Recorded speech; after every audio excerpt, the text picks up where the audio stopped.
Indépendance totale. 7h, 10h sur Radio Courtoisie, ligne droite, Corentin Périni. Derrière une image de grande puissance, les États-Unis mènent une politique intérieure et étrangère marquée par une crise profonde et la Troisième Guerre mondiale qui en font aujourd'hui l'empire de la mort. Faite d'une succession de guerres multiples, celle-ci apparaît comme l'ultime tentative des dirigeants de Washington de s'accrocher à leur hégémonie en déclin. Dans l'ombre, depuis des décennies, des assassins économiques, entre guillemets, préparent leurs ingérences, tandis que les politiciens atlantistes favorisent celles-ci afin qu'ils s'accaparent les richesses des peuples. Alors qui sont-ils ? Comment agissent-ils ? En quoi Emmanuel Macron est-il un agent d'influence des États-Unis en Europe ? Alors pour en parler ce matin, nous sommes avec Jean-Loup Isambert. Bonjour Jean-Loup Isambert. Bonjour Radio Courtoisie. Alors vous êtes journaliste d'investigation indépendant, spécialisé dans les domaines de la grande finance, de l'économie, de la politique. Alors on vous doit plusieurs livres, dont Le krach des 40 banques, le Crédit agricole hors la loi, Faut-il brûler l'UE, l'État français complice de groupes criminels, ou encore Le virus et le président, et puis aussi le scandale de l'ivermectine. Alors vous êtes avec nous ce matin pour ce livre Les Destructeurs, l'US Imperium, la fin, un nouveau monde émerge, aux éditions Jean-Cyril Godefroy. Alors d'abord, je voulais vous qualifier notamment les États-Unis de l'empire de la mort. Empire de la mort, pour vous, l'hégémonie américaine, la place des États-Unis passe par des massacres et ils se sentent, on l'a dit d'ailleurs, on en a parlé tout à l'heure avec Pierre Conessa, comme les gendarmes du monde, comme une mission de gendarmes du monde. Oui, tout à fait. Je parle d'empire de la mort parce que c'est l'empire de la mort déjà pour les citoyens des États-Unis. Comme l'a dit un ancien responsable, un ancien agent de la CIA, nous sommes en train de perdre notre démocratie pour assurer ce qu'il nous reste d'empire. Je cite de mémoire. Empire de la mort, puisque c'est un pays aujourd'hui dont la dette n'est plus remboursable. Quand j'ai terminé d'écrire cette enquête, les États-Unis avaient un endettement total de près de 100 000 milliards de dollars. Aujourd'hui, nous sommes au mois de décembre 2023 et la dette totale des États-Unis est de près de 140 000 milliards de dollars. Alors, cette dette a notamment augmenté par le fait que le budget des États-Unis a été porté à 1 000 milliards de dollars et puis aussi sur un tas de guerres que sont obligés de financer les États-Unis pour assurer la maîtrise de l'économie de leur grande puissance financière et économique, leur société transnationale. Et alors, vous avez quand même des situations. Alors donc, c'est une dette qui n'est plus remboursable. Une dette qui n'est plus remboursable, elle ne peut plus être remboursée. Donc, ça veut dire que c'est la guerre. C'est la guerre, ou alors c'est à ce moment-là un changement de pouvoir, de régime aux États-Unis. Mais ça, c'est l'affaire des États-Unis. Un pays qui, quand je parle d'empire de la mort, on a aujourd'hui près de 40 millions de citoyens aux États-Unis qui survivent avec des bons alimentaires quand même. Donc, et justement, on va revenir sur le fait que les États-Unis est un pays en faillite, vous l'avez dit, mais je voulais revenir sur l'hégémonie américaine. Alors qu'elle est en faillite, elle se permet notamment, enfin depuis le début des années 90 et puis même avant, d'être les gendarmes du monde. Mais justement, ça, je veux vous poser cette question, ça coûte de l'argent. Bien sûr, c'est pour ça que ce pays est surendetté. Parce que ce qu'il faut bien comprendre, c'est que les grandes puissances financières qui sont en réalité les vrais maîtres du jeu, se servent de l'État, comme ils se servent de tous les États, mais se servent de l'État pour mener à bien l'accaparement de ce qu'ils appellent des nouveaux territoires économiques. C'est-à-dire que quand ils n'arrivent plus à vouloir obtenir des sociétés qui les intéressent, ça peut être le pétrole en Irak, pour prendre deux cas complètement différents, le pétrole en Irak, mais ça peut être aussi Alstom en France, vous voyez. Quand ils n'arrivent plus à s'accaparer par la corruption, par des pressions, par des chantages des sociétés, eh bien, le dernier recours, ce sont à ce moment-là, c'est l'armée des États-Unis. Donc tout ça, ça coûte très cher. Et c'est la raison pour laquelle les États-Unis essayent de développer l'OTAN au maximum sur l'Union européenne, sur l'Europe de l'Ouest et l'Europe centrale, de manière à faire payer par l'OTAN les guerres qu'ils ne peuvent plus mener seuls. Alors justement, donc, cette hégémonie américaine, vous dites qu'entre 1980 et 2023, il y a 10 millions de personnes qui sont mortes dans des guerres dirigées par Washington. C'est énorme. C'est catastrophique. Alors, on n'en a pas forcément conscience parce que les faits arrivent les uns derrière les autres. Et comme vous l'avez dit fort justement, depuis 1990, effectivement, nous sommes ce que j'appelle, moi, dans la Troisième Guerre mondiale, par le fait que ce n'est pas une guerre qui se traduit encore sur notre territoire comme les guerres précédentes, Mm. mais c'est une guerre qui est faite d'une succession de guerres, guerre diplomatique, guerre politique, guerre économique, guerre financière, et puis même guerre ouverte, on l'a vu contre la fédération, l'ancienne fédération yougoslave, et on le voit aujourd'hui avec l'Ukraine. Les États-Unis ne se privent pas d'importer la guerre, non seulement pour servir les intérêts de leur société transnationale, mais aussi en se disant que plus les peuples de l'Europe, ce que j'appelle l'Europe réelle, moi qui va du détroit de Bering à la mer d'Irlande, seront divisés, s'opposeront entre eux, plus ça facilitera pour eux l'acquisition des richesses de ces pays. Mais alors justement, parce que donc l'arrivée de Donald Trump, on a beaucoup critiqué les néoconservateurs comme étant des va-t-en-guerre qui voudraient être les gendarmes du monde, notamment, et il y a Donald Trump qui a fait un mandat donc de 5 ans, qui lui n'a jamais déclenché de guerre. Donc est-ce qu'il n'y a pas, et puis qui pourrait revenir d'ailleurs en 2024. Est-ce qu'il n'y a pas justement une sorte de progrès là-dessus de la part des Américains? Il y a moins de 20 ans guerre que dans les années 90, aussi parce qu'il y a une moins grande hégémonie américaine dans le monde. Si vous voulez, les citoyens des États-Unis sont comme les citoyens de l'Europe, de l'Union européenne, tout au moins. Ils sont coincés dans un bipartisme que je dirais gauche-droite. Sur l'Union européenne, on appelle ça gauche-droite, et aux États-Unis, c'est démocrate et républicain. Mais sur le fond, c'est la même politique qui profite aux sociétés transnationales. Il faut bien voir que tant la gauche que la droite en France, qu'aux États-Unis, démocrates et républicains, ont derrière eux des puissances financières qui décident de qui va être leur candidat pour les représenter, que ce soit à la Maison-Blanche, que ce soit à l'Élysée ou à Berlin. Donc, si vous voulez, alors il ne faut pas oublier non plus que M. Trump, par exemple, avait renforcé encore l'embargo contre Cuba.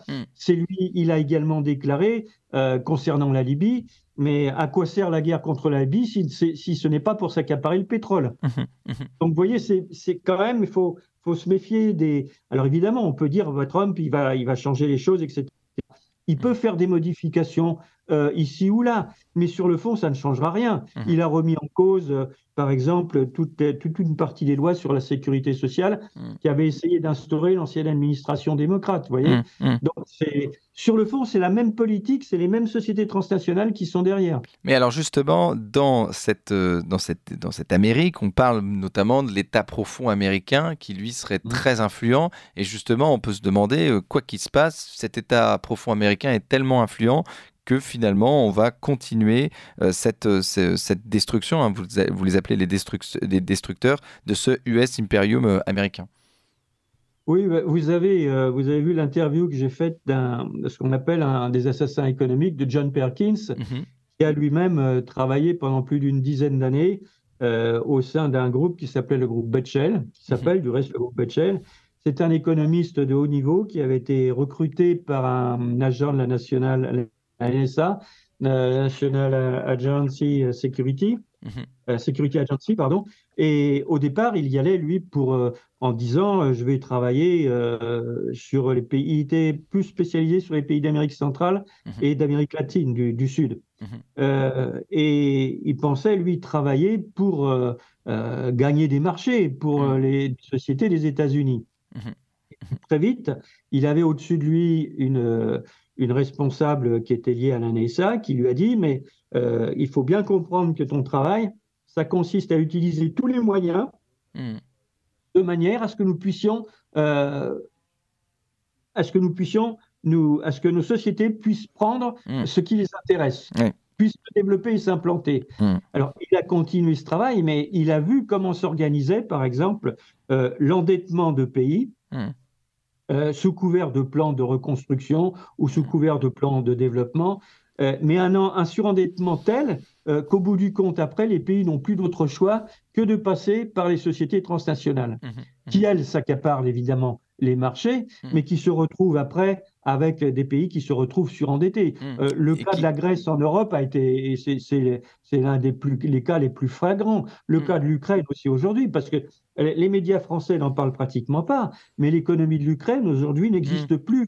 que par les fonds qui sont ingestés par les États-Unis ou par l'Union européenne. Justement, on en parlera plus précisément de l'Ukraine. Donc ce que vous dites, c'est que cet État profond américain fait pression sur le gouvernement américain, sur le président de la République, et ce n'est pas le contraire qui se passe. C'est ça qui est problématique. Tout à fait.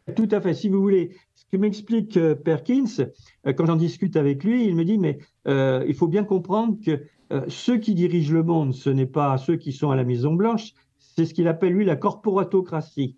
La corporatocratie, qu'est-ce que c'est? Ce sont des lieux informels où se retrouvent des représentants des grandes sociétés, des principales grandes sociétés transnationales, des représentants de la banque et des sociétés d'investissement, de l'armée et du renseignement. C'est-à-dire, c'est ça qui forme un peu, si vous voulez, tous ces milieux. Et Perkins les a fréquentés parce qu'il a vu, lui, il était chargé, si vous voulez, d'établir des plans qui allaient permettre à des sociétés de s'accaparer un pays, les richesses d'un pays, d'une région, de s'accaparer des entreprises. Et il a vu comment étaient prises ces décisions. Après, l'État n'est là que pour accompagner la démarche financière et économique des sociétés transnationales. Quand ça ne va plus, comme je le disais, comme l'a dit Perkins, moi, quand je travaillais dans les années 80 sur ces affaires-là, les pots de vin, la corruption, les affaires de sexe, etc. C'était des choses qui arrivaient de temps en temps, mais généralement, quand ça marchait plus, c'est la CIA qui s'en occupait, et quand ça marchait pas avec la CIA, c'était l'armée à ce moment-là qui intervenait. C'est ce qui s'est passé en Irak, c'est ce qui s'est passé en Libye et contre la Syrie également. Parce que... Il me dit aujourd'hui, c'est devenu presque la norme. C'est devenu la norme, c'est-à-dire que tout est mis en œuvre pour s'accaparer une société, une région, les richesses d'un pays. Parce que pour bien comprendre nos auditeurs, je passe un peu de temps là-dessus, mais on va évidemment, parce que ça fait partie... C'est un point important ce que vous soulignez là. Oui, c'est un point important, c'est que le président américain n'a pas du tout les mêmes pouvoirs que les présidents français, parce qu'on a tendance à vouloir évidemment faire le parallèle, mais évidemment aujourd'hui avec l'Union européenne c'est plus compliqué, on va pas revenir là-dessus, mais dans le pouvoir gaulien notamment, le président de la République est un monarque républicain, ce qui n'est pas du tout le cas notamment du président américain qui a beaucoup moins de pouvoir et beaucoup moins les manettes de son pays.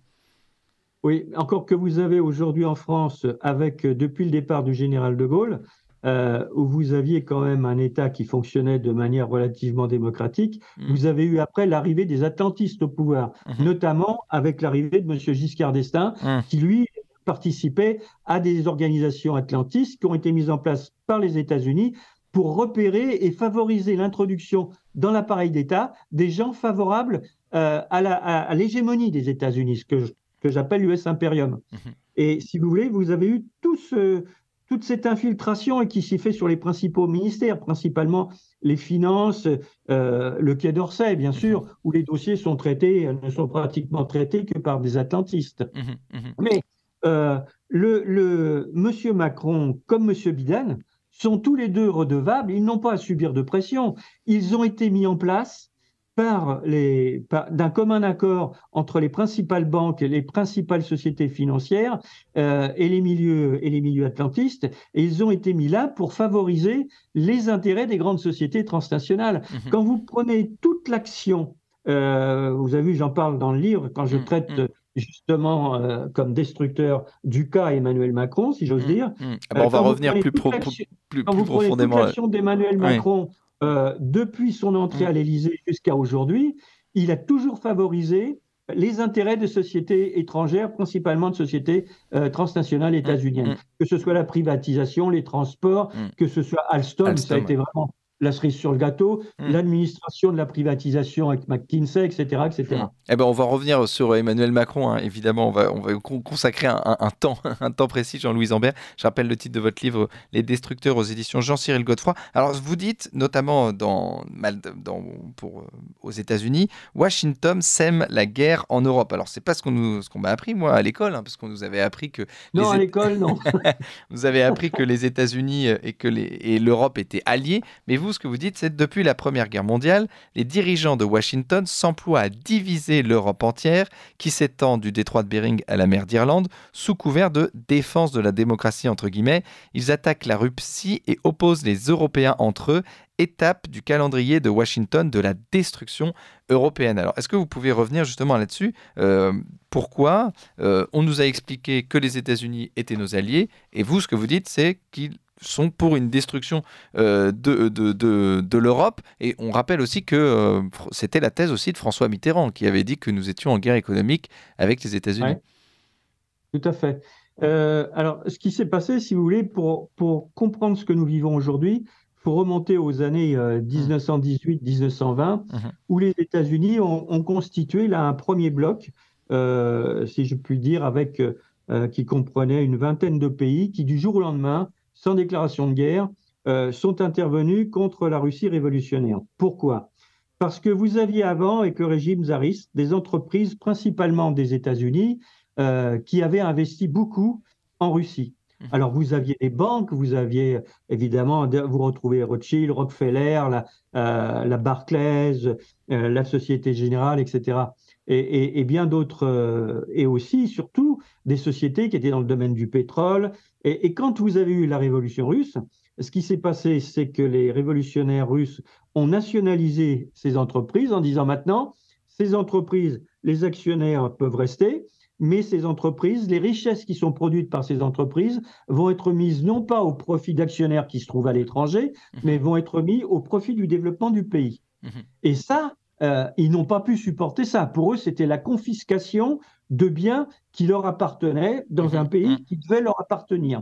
Et à partir de là, ils ont mené ces corps expéditionnaires, et ça s'est déroulé. Et après, vous avez eu, j'explique rapidement cette période, et jusque dans les années 1924, vous avez eu 4 ans pratiquement de guerre ininterrompue en s'appuyant sur les armées blanches, etc., de manière à, si vous voulez, essayer de récupérer leurs acquis. Quand ils ont vu que ce n'était pas possible, ils ont fait machine arrière, et comme la Russie s'est développée et s'est modernisée, ils ont été obligés de la reconnaître, mais ils n'ont pas pour autant renoncé à leur volonté, et c'est la raison pour laquelle, parce qu'il faut voir déjà, quand je vous parle de cette intervention en 1918, alors qu'en France, il y a encore des familles qui sont en train d'enterrer leurs morts de la Première Guerre mondiale, vous avez des villages où il n'y a plus que des femmes quand même, eh bien, ils mènent cette expédition, ils vont être tenus en échec, et comme ils sont tenus en échec, ils vont recommencer après, et vous allez avoir dès les années 25, dès les années 30, des rencontres entre les banquiers allemands, les banquiers des États-Unis et la Banque d'Angleterre,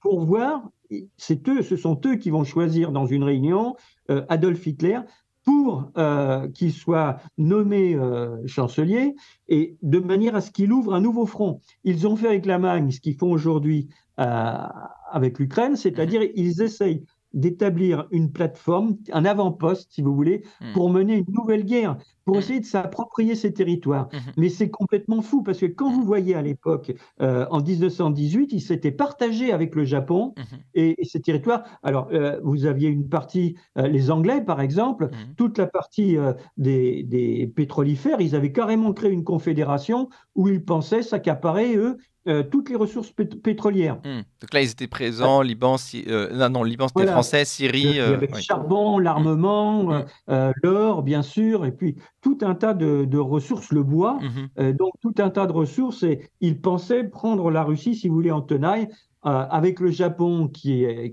intervenu sur la côte, sur le sud. Le sud de la Russie, et l'attaque qui a été menée par le nord et par le front par l'Allemagne contre la Russie. Donc ils pensaient prendre la Russie en tenaille pour s'accaparer ses richesses. Mais ce que vous voyez aujourd'hui, quand ils ont porté Hitler au pouvoir, c'était avec le même objectif. Et du reste, les firmes que vous retrouvez comme finançant l'effort de guerre nazi, ce sont les mêmes qui ont, bon, quelques-unes ont changé de nom parce qu'il y a eu des développements, des regroupements, etc. Mais vous retrouvez les mêmes firmes. Quand vous avez cette attaque contre la Russie, et il faut savoir quand même que, et je travaille là-dessus en ce moment, c'est un autre livre que je compte faire paraître en 2024. On vous c'est vraiment réinvitera. les rencontres. Oui, il va y avoir les élections européennes, donc il faut quand même rappeler aux gens l'origine de l'Union européenne. C'est vraiment les rencontres entre ce grand patronat allemand et ce grand patronat des États-Unis et vraiment, et des banquiers surtout. Mhm. Et c'est là qu'on voit apparaître la grande finance avec les Rockefeller, Mhm. avec d'autres, les Lazare. Et là, Et on est là pour resituer Jean-Louis Imbert, on est dans l'entre-deux-guerres, hein, c'est ça? voilà, on Mhm. arrive, on arrive au début de la Deuxième Guerre mondiale. Mhm. Et Hitler a été choisi par ses banquiers et par la grande finance pour être celui qui va créer la plus grande armada, c'est ce qu'il a fait du reste, pour attaquer à nouveau la Russie. Mhm. Mhm. En pensant qu'ils arriveraient à trouver un accord entre les puissances, entre l'Allemagne, Mhm. le Reich allemand, et les États-Unis. Mhm. Mhm. Mais là encore, Roosevelt n'a été, si vous voulez, que euh, il faut savoir que vous avez eu en 1941-1942, Mhm. vous avez eu tout de suite des émissaires qui ont été envoyés par le président Roosevelt Mhm. auprès du gouvernement de Pékin pour préparer Vichy sans Vichy. Oui, donc il y avait un lien entre Vichy et les États-Unis à ce moment-là. Tout à fait. Du reste, Roosevelt, on dit toujours que les petits cadeaux scellent les liens d'amitié. Le président Roosevelt a offert une superbe Cadillac flambant neuve au maréchal Pétain qui a délaissé sa Renault pour se déplacer avec à l'époque. Mhm. Mais Mhm. ça, c'est une image, si vous voulez. Mhm. Mais ça montre bien les relations qui existaient entre des représentants du gouvernement de Vichy et les États-Unis, Mhm. le Washington. Alors c'est pour ça que votre livre est intéressant, dans Les Destructeurs US Imperium de la fin, un nouveau monde émerge aux éditions Jean-Cyril Godefroy, parce qu'on apprend évidemment des choses qu'on n'a pas appris à l'école. Voilà, on n'a pas appris notamment le lien entre les États-Unis enfin, qui était pour la destruction de l'Europe, le lien entre les États-Unis et Vichy et avec le maréchal Pétain. On va revenir sur votre livre, Jean-Louis Imbert. Je voudrais qu'on parle avec vous. Vous en avez parlé de Franklin Roosevelt, de la sortie de la guerre, qui avait aussi pour ambition pas seulement d'aider, de sauver la démocratie, mais aussi de faire en sorte que la France soit un protectorat français. Puis on va parler aussi de cette monnaie unique européenne. Il est 9h, c'est l'heure du bulletin d'actualité de Marie Falicon. Puis après, je reviens tout de suite vers vous, Jean-Louis Imbert, pour votre livre Les Destructeurs aux éditions Jean-Cyril Godefroy.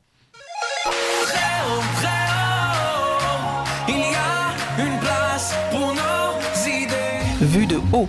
Alors Jean-Louis Imbert, nous avons parlé de l'Empire de la Mort, ce que vous appelez l'Empire de la Mort en parlant des États-Unis, notamment avec les nombreuses guerres. On a parlé que finalement l'Europe et les États-Unis n'étaient pas si alliés que ça. Vous avez parlé de cette période entre la Première Guerre mondiale et la Seconde Guerre mondiale où véritablement il y avait des liens entre... les États-Unis n'ont pas aidé l'Europe pour rien, c'est-à-dire il y avait évidemment des intérêts. Et puis après la Seconde Guerre mondiale, là, il y a véritablement, pour Roosevelt, ce que vous dites, une ambition de faire de la France un protectorat français comme les autres. Et puis, on rappelle que Washington avait voulu faire une première monnaie unique européenne. Oui, tout à fait. Du reste, cette monnaie a été fabriquée par le département d'État des États-Unis, le ministère des Affaires étrangères. La décision a été prise et l'idée, c'était de faire que les pays libérés, principalement le Danemark, la France, l'Italie, aient une monnaie cette monnaie a été débarquée le 6 juin 1944 dans des caisses et elle a commencé à être diffusée en passant outre. Alors, ce qui s'est passé à l'époque, c'est que le général de Gaulle, qui représentait l'ensemble des associations de résistance, s'y est fermement opposé et il a notamment bénéficié à l'époque du soutien du Parti communiste français qui était attaché à la souveraineté nationale, qui ne cherchait pas, comme aujourd'hui, à réorienter la politique de l'Union européenne. Et les Américains se sont trouvés, le Washington s'est trouvé en difficulté parce qu'ils pensaient qu'ils allaient pouvoir habituer les gens à cette monnaie fabriquée, débarquée, et que petit à petit, cela allait permettre de faire une sorte d'union monétaire qui serait indexée sur le dollar, en gros. Et bon, ce qui s'est passé, c'est que la France l'a refusé, le Danemark l'a refusé également. Les Italiens, eux, l'ont accepté, mais ça n'a pas duré longtemps. Et alors après, il y a eu tout un jeu, si vous voulez, avec des atlantistes, c'est-à-dire avec des gens, vous avez des gens qui ont participé comme Robert Marjolin, qui était le vice-président de la première communauté européenne économique, qui lui allait directement au département d'État aux États-Unis, qui prenait ses ordres aux États-Unis, qui informait les États-Unis du fonctionnement et des difficultés qui étaient rencontrées en France par le fait qu'il y avait le pouvoir gaulliste qui était en train de s'installer, et il y avait à l'époque un parti communiste qui était fortement influent, donc des gens qui, quelles que soient leurs opinions, étaient attachés à la souveraineté nationale. Et ça gênait les États-Unis, ça gênait évidemment toutes ces entreprises.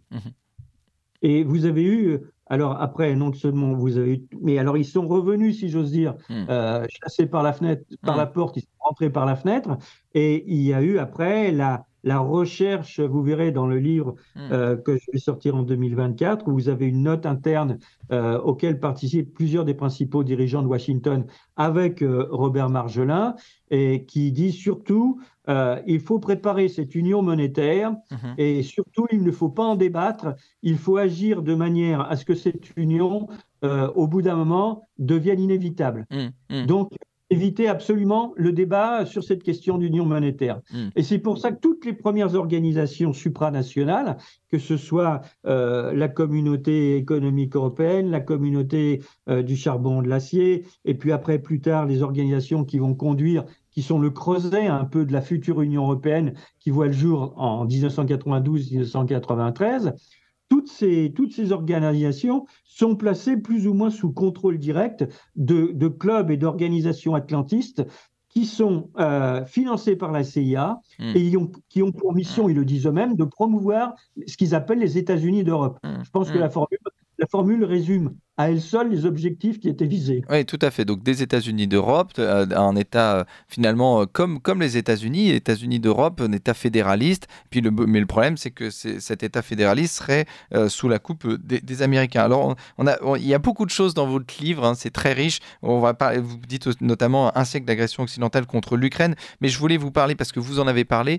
notamment de ces assassins économiques et puis de cet espionnage des États-Unis sur l'Union européenne. Alors, on ne le savait pas, et pendant longtemps, on nous taxait de complotistes quand on nous disait ça. Puis je voulais revenir sur l'affaire Snowden, parce que l'affaire Snowden, c'est véritablement un révélateur de l'Europe qui est donc espionnée littéralement par un ennemi, et cet ennemi, ce sont les Américains. Complètement. Du reste, c'est pour ça, vous avez vu, j'explique dans le livre brièvement. J'y reviendrai, on y reviendra plus largement avec Claude Janvier dans un autre livre que l'on prévoit de sortir au mois de septembre 2024, juste avant le sommet sur la francophonie, pour rappeler quand même aux Français comment ils sont en train de perdre leur identité sur le plan de la langue, sur le plan du droit, sur le plan de l'alimentation, sur le plan des vêtements, etc., etc. Et on montre justement, je montre comment dans ce livre, et j'aborde la question là, ils ont imposé des normes comptables aux entreprises, IFRS. Donc, ce sont des normes standards que l'Union européenne a acceptées, qui ont été mises au point par les cabinets états-uniens, anglo-saxons, mais principalement des États-Unis. Et ces normes, ça permet, entre deux lois qui ont été votées aux États-Unis, une loi sous couvert de lutter contre le terrorisme, l'une c'était la loi SOX, Sarbanes-Oxley, et l'autre c'était le Patriot Act, ça permet aux sociétés transnationales états-uniennes, par l'intermédiaire des services de renseignement états-uniens, d'accéder à toutes les informations stratégiques des entreprises, y compris les informations qui concernent leurs dirigeants. Et alors, tous les pays qui marchent dans ce système sont espionnés pratiquement 24 heures sur 24. Je veux dire, l'affaire Alstom, les États-Unis, la société transnationale General Electric, étaient informés bien avant d'entamer sa première approche. Donc, on est là dans les années 2010-2012. En direction d'Alstom, étaient déjà informés que Alstom était une entreprise bien portante et surtout qu'Alstom se préparait à passer un marché important dont les États-Unis ne voulaient pas que l'entreprise française le passe, avec la Russie. Puisque à l'époque était à l'étude en Russie, avec la République populaire de Chine, la plus grande ligne, une grande ligne qui allait à très grande vitesse, qui va réunir Moscou à Pékin en 48 heures, et qui va faire une véritable arête dorsale, sur une arête de poisson, si vous voulez, et vous allez avoir après des lignes transversales pour le développement des régions. Et c'était un marché fabuleux pour Alstom, parce que la Russie voulait privilégier Alstom, qui avait déjà une connaissance, et avec laquelle la Russie avait déjà travaillé pour de métros, pour différents chantiers importants, et c'était un marché important. Et quand les Russes ont vu que General Electric procédait ainsi, et que surtout Emmanuel Macron, Voilà. et alors qu'il était ministre de l'économie, Mm, mm. non seulement a Sous laissé Hollande. faire, mais a encouragé, à encourager ce que j'appelle la donation. Mm, C'est Frédéric Pirucci qui l'explique dans son livre mhm, sur comment s'est passée l'affaire Alstom. mhm, C'est-à-dire quand on fait les comptes, on arrive à zéro. C'est-à-dire que le cœur stratégique d'Alstom a été donné à General Electric, qui mhm, elle-même était une entreprise, les médias français en ont peu parlé, en difficulté, qui n'est pas brillante mm, mm, sur le plan de la gestion interne. Elle a été sauvée, General Electric a été sauvée bien avant grâce aux contribuables des États-Unis, grâce mhm, aux contribuables américains, mhm, états-uniens. mm. Et donc, si vous voulez, on a là, véritablement, quand les Russes ont vu ça, ils ont dit non, nous, il s'agit de construire une ligne entre Moscou et Pékin, Mhm. c'est un chantier stratégique. Autant nous faisions confiance, nous faisons à l'époque confiance dans les dirigeants d'Alstom pour ce Mm. marché. Aujourd'hui, avec General Electric, ce n'est plus possible. Alors, la transition est toute trouvée avec le sujet d'Emmanuel Macron, parce que vous dites Emmanuel Macron est un agent d'influence des États-Unis. Emmanuel Macron est finalement très américain et il a participé à la destruction de la France par les États-Unis pour vous, notamment avec Alstom, donc dès Alstom, quand il est ministre de l'économie à l'époque. Sous François Hollande, Oui, on est oui. en 2014, On est en 2012, 2012 déjà. 2014. Oui. Oui, parce qu'après, il va être ministre de l'économie. Oui, Mais mais dès déjà, 2012, oui, oui, c'est ça. Mm. avant d'être ministre de l'économie, il a été quand même introduit par les banquiers, par les réseaux atlantistes. Il a été introduit auprès du président Hollande, Mm. où il a travaillé au pôle économique et financier comme conseiller du président de la République. Mhm. Et là, déjà, quand vous voyez, pourquoi je dis destructeur, Mm. parce que Emmanuel Macron, non seulement a eu son parcours bordé par des gens qui sont liés au milieu atlantiste, Mhm. euh, il y a la French American Foundation, mais il y a tout un tas d'associations, d'organisations dans lesquelles il a été. Mhm. Mais il a eu aussi, si vous voulez, après, déjà, il travaille sur ce dossier. Mm. Et quand il devient ministre de l'économie, vous avez vu, j'explique dans le livre tout le parcours du dossier, un peu le parcours du dossier Alstom Mm. avec Emmanuel Macron. Et quand il arrive, quand il devient ministre de l'économie, alors d'une part, en 2014, pour vous donner un exemple de jusqu'où il n'hésite pas à aller.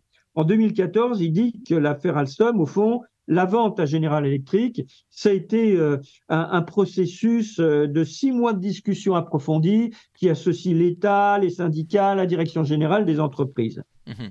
Et puis, lorsqu'il est entendu par la commission d'enquête de Mm. l'Assemblée nationale, là c'était le 11 mars 2015, je Mhm. crois, il dit que le gouvernement s'est retrouvé devant un projet complètement ficelé Mm. et qu'il ne pouvait rien faire. Ouais. Alors, je m'excuse, mais il ment. Il Mm. ment à la représentation nationale parce qu'il ne peut pas dire moins d'un an auparavant qu'il y a eu une longue discussion pendant 6 mois avec la direction générale des entreprises, avec l'État, la direction générale des entreprises et les syndicats, et puis dire quelques mois plus tard devant la commission d'enquête de l'Assemblée nationale, le gouvernement s'est retrouvé un projet qui était complètement ficelé. Non mais attendez, Mm. pour Mm. qui prend-il les députés? Mm. euh, Mm. Alstom, c'est une entreprise qui est quand même stratégique en Mm. France, Ah bah qui oui. travaille sur des grands chantiers à l'international, Mm. qui travaille avec la défense nationale, Mm. qui équipe dans le domaine du nucléaire, etc. Mm. Donc, Non, donc ça, c'est quand il était ministre de l'économie, puis après, quand il a été président, comment il a participé pour vous à être un agent d'influence des États-Unis? on va écouter toutes les décisions qui sont prises par la présidence de la République, qui sont prises à la suite des décisions qui sont celles de Washington. Mm. C'est pas difficile, que ce soit dans le secteur économique, dans le secteur financier ou dans le domaine militaire. Mm. Alors que notamment Euh, Jacques Chirac était un dernier à avoir un peu une vision gaullienne des choses, en refusant notamment l'intervention en Irak. Après, tous les présidents se sont alignés sur complètement, la politique américaine. complètement. Oui, la destruction du pays s'aggrave avec les années Sarkozy. Mm. Sarkozy, Hollande, Macron, je veux dire, c'est la triplette de la destruction. Mm. Quand vous voyez ce qu'ont fait ces gens-là contre le service public français et ce qu'il continue de faire aujourd'hui M. Macron, parce que les discours de M. Macron, c'est une chose, mais il faut quand même... il y a eu toute une enquête, vous avez vu, j'en parle dans le livre, qui a été faite par la commission d'enquête du Sénat sur l'influence sur les décisions politiques par des cabinets étrangers, principalement McKinsey.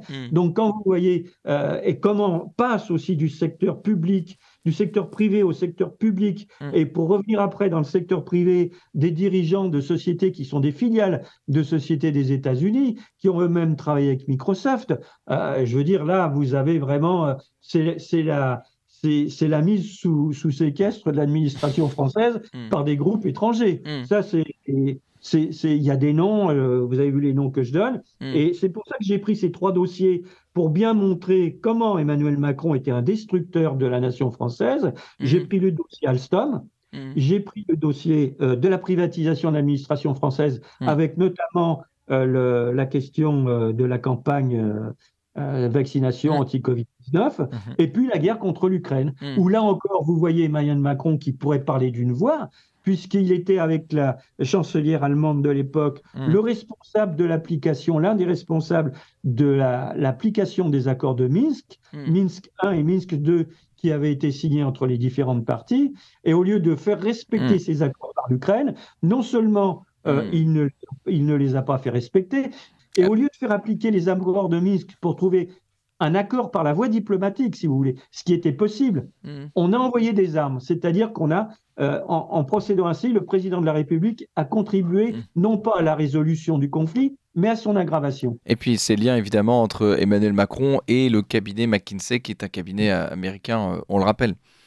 Oui, qui date de plusieurs années, puisque quand Emmanuel Macron était, avant même qu'il soit ministre de l'économie, qu'il était membre de la commission Attali, qui avait été mise en place par Sarkozy, c'est là qu'il a commencé à rencontrer des représentants de McKinsey et puis d'autres sociétés également. Et on peut penser à ce moment-là, évidemment, qu'il y a eu des retours d'ascenseur. Alors, et Jean-Louis Zambert, on n'a pas eu le temps de parler de l'espoir, parce que votre dernier chapitre s'appelle « L'histoire se lève à l'Est », et notamment vous parlez des BRICS, notamment des BRICS qui, eux, ne sont pas soumis à l'impérialisme américain, mais ça sera l'occasion peut-être d'une autre invitation pour en parler plus longuement. Merci à vous. Je vous remercie, parce que vous avez vu qu'il y a des choses formidables qui sont en train de se dérouler, dont personne ne parle. Voilà, exactement. Alors, votre livre est très riche. Voilà, Les Destructeurs, US Imperium, la fin, un nouveau monde émerge aux éditions Jean-Cyril Godefroy. Merci à vous, Jean-Louis Zambert.